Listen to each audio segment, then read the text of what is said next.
Yol nişanlarını düzgün hərəkətlə öyrənək.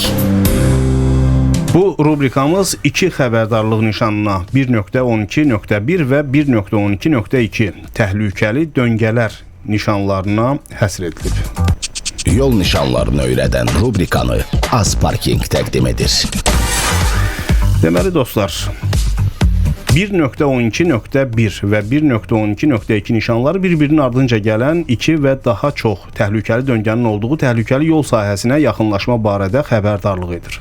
Ardıcıl gələn təhlükəli döngələrin sayı 3 və daha çox olduqda 1.12.1 və ya 1.12.2 nişanı 7.2.1 qüvvədə olma sahəsi nişanı ilə birgə tətbiq olunmalıdır.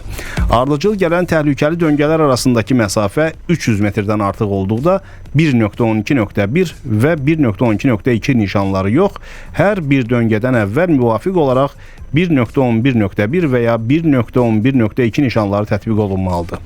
1.12.1 nişanı birinci döngənin istiqamətinin sağa, 1.12.2 isə sola olduğunu göstərir. 1.12.1 və 1.12.2 nişanları standartlarda müəyyən edilən meyarlar əsasında, yəni qarşıdan gələn nəqliyyat vasitələrinin görünmə məsafəsi və döngədəki təhlükəsiz sürət həddi nəzərə alınaraq quraşdırılır. Qarşısında bu nişanları görən sürücü şəraitə uyğun olaraq sürəti azaltmalı. Əks istiqamətdə hərəkət olan zolağa keçməkdən çəkinməlidir. Nişan yaşayış məntəqələrində təhlükəli sahəyə, yəni ilk döngənin başlanğıcına 50-100 metr, yaşayış məntəqələrindən kənarda isə 150-300 metr məsafədə qoyulur.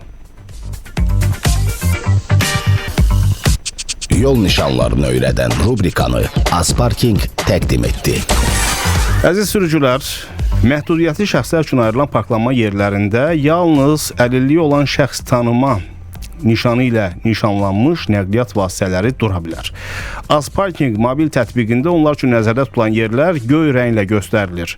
Əlilliyi olan şəxslər üçün nəzərdə tutulmuş parklanma yerlərini zəbt etməmək, onların müstəqil hərəkət etməsi, həyatlarının asanlaşdırılması baxımından bu çox vacibdir. Qaydalara riayət etməklə ictimai nəzakət və hüquq pozuntularının qarşısını almağa kömək etmiş olarıq. Ona görə də hər bir avtomobil park edən Azparking proqramında bu işi sadələşdiriblər. Artıq yaxınlaşdığı yerdə nişanı görmədən də o ərazinin kimlər üçün nəzərdə tutulduğunu görə işini planlaya bilər.